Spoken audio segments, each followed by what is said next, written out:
Hello, my name is Hugh Patterson, and I'm presenting at the Language Documentation and Archiving Conference, whose theme is Where Do We Go From Here? The title of my presentation is OLAC Collections, the case of serials, and the focus of my talk is where do we go from here with serials and their indexing in OLAC.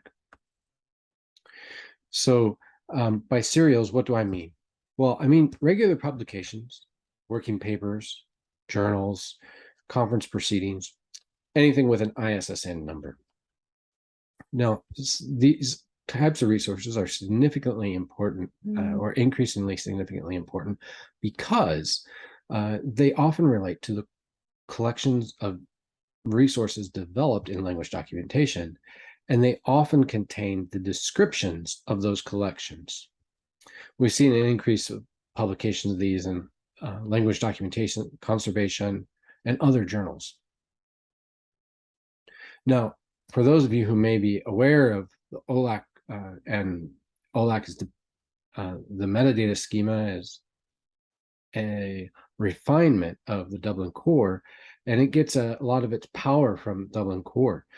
But Dublin Core's DCMI type does not have a special value or vocabulary item for serials. And so this creates a bit of a problem. And it's not just a problem for OLAC, but many institutional repositories that I've visited. I've seen at least 5 different strategies for addressing this.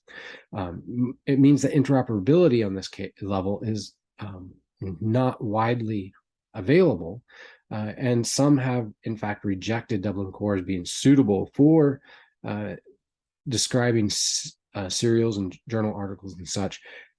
I would like to take a different approach, a different perspective, and this is also found in the literature. But it means asking the question, what is being described? Is it the serial, meaning the whole journal, the volume, the issue, or the article? And when we think about it this way, we would possibly create 4 different types of records and then link them. It means that relationships take on a very important component in the future of OLAC aggregation and even in the OLAC user interface. When we think about it, OLAC has about 400,000 items in it right now. But there are other aggregators out there, or other collections of resources, such as Linguistic Abstracts Online, that has over 760,000 items. That's more than the Glottolog. And to the point of OLAC, well, only 65% of the items in OLAC are even describable as having an identifiable language associated with them. In fact, one of the language resource description journal articles I'll show later in the presentation, it doesn't even have, so it describes a specific language collection, and it's not identified with that particular language. So it won't show up in the language page as an associated resource. So my questions that motivated this research were twofold. How are current journal articles currently described in OLAC, and how might journal articles best be described in OLAC? One's a practical practice question, and the other is a theoretical question. So when we look at DCMI type collections, I recently published a paper on this, so I refer my audience to that paper. But I'll briefly overview that is that DCMI type does have this term collection, and it basically means anything that's more than 1 record's worth. And there is a guidance in the Dublin Core application, the documentation, to say, well, 1 item should get 1 record. So the collection should be applied to archival collections, the records that pertain to the entire collection, and then sub-records should be linked with a relationship. And it can also be a collection can also be applied to aggregate works, like an edited volume or a journal series, the entire journal.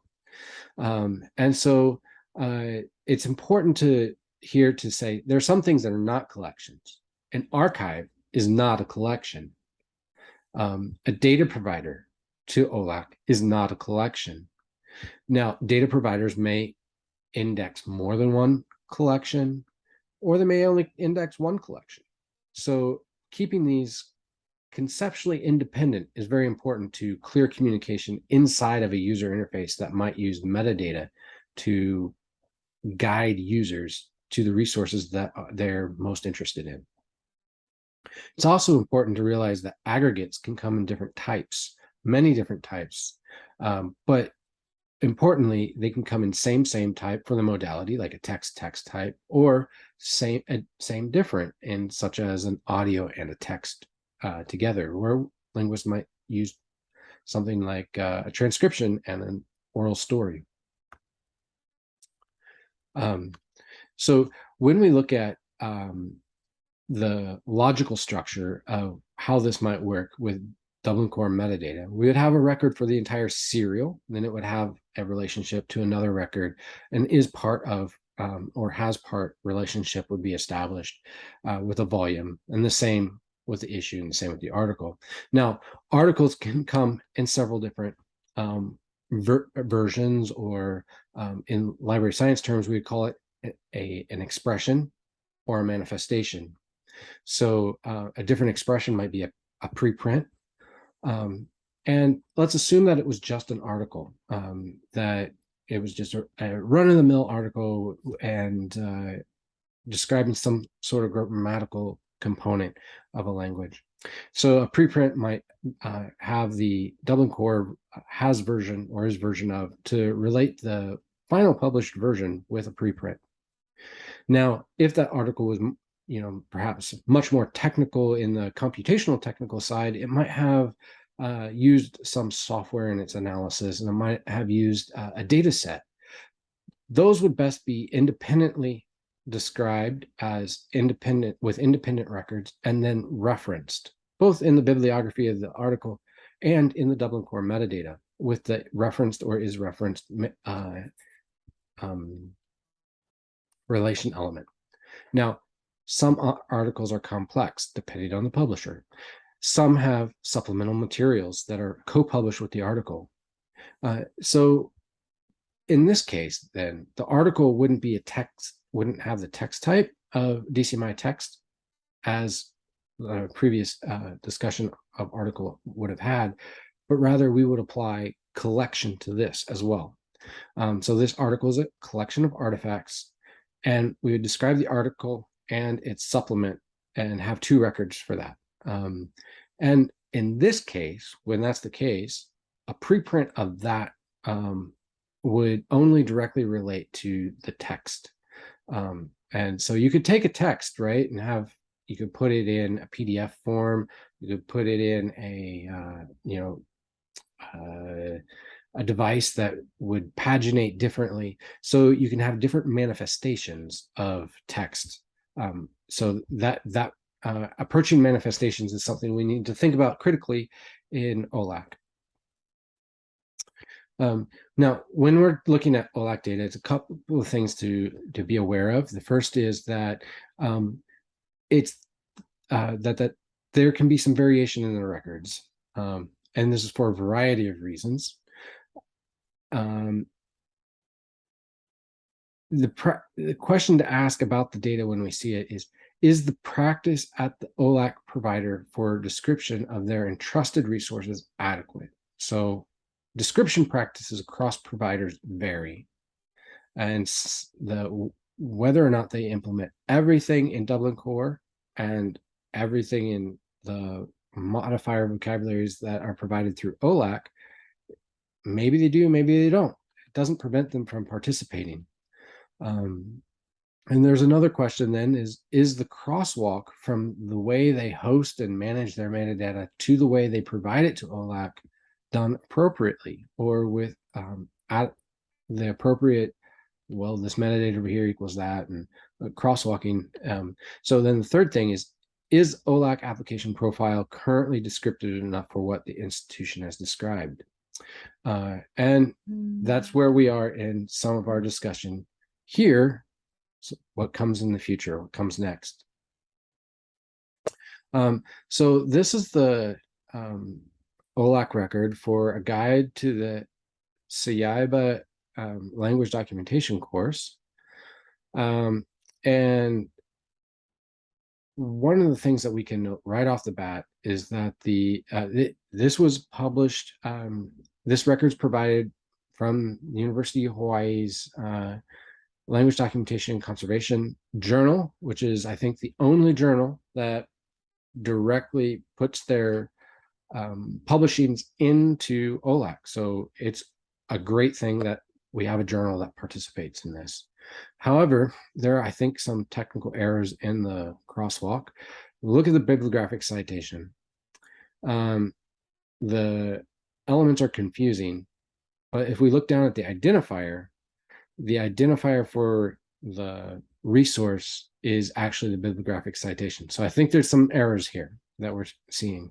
Now, we do have only one text type, DCMI type, which is text, and that's a good thing. But there's no linking between this record and the artifacts described. I think that's a major oversight in how we provide records to and references to OLAC, other records inside of OLAC. Now, looking at other examples of published journal articles, the one on the left here, translated Messiah, Christ, and Lamb of God, provided by SIL, it has some confusion in the extent field. And in the relation field, it has the name of the journal series, but it doesn't have a link to that because the provider did not provide a record for the volume or the issue or the journal.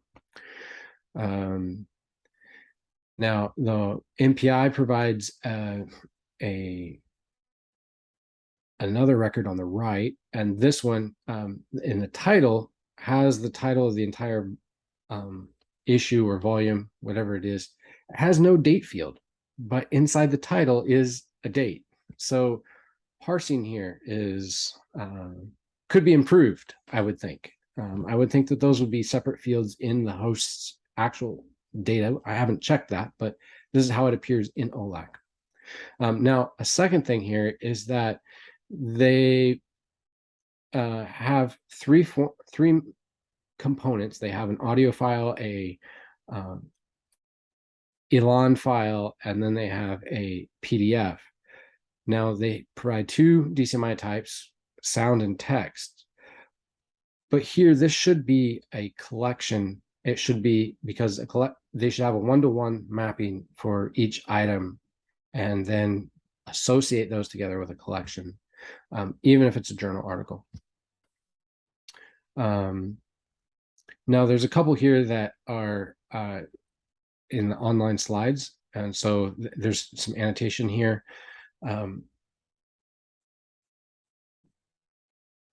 You can look at those more detailed on the online slides. I do also provide a data set in Zenodo for several of these exported records that you can look at the XML in. In this particular case, this is another case where it's a journal article, and there's also a map involved. The journal article ends up, the bibliographic citation ends up in the description. This is very common for how things are parsed out in the European Language Resource Association's data feed. There's and several other feeds have journal article. They'll say something about a corpus, and then they'll say, as described in the journal article in the description. That would best be suited as a relation, and the article would be a second object inside the OLAC universe of records. Now, here's another one from Hawaii, and I think this is a parse error where we have what is essentially the description and the bibliographic citation both large. Now, in contrast to being an article, this is a representation for something from the conference. So this is a proceedings.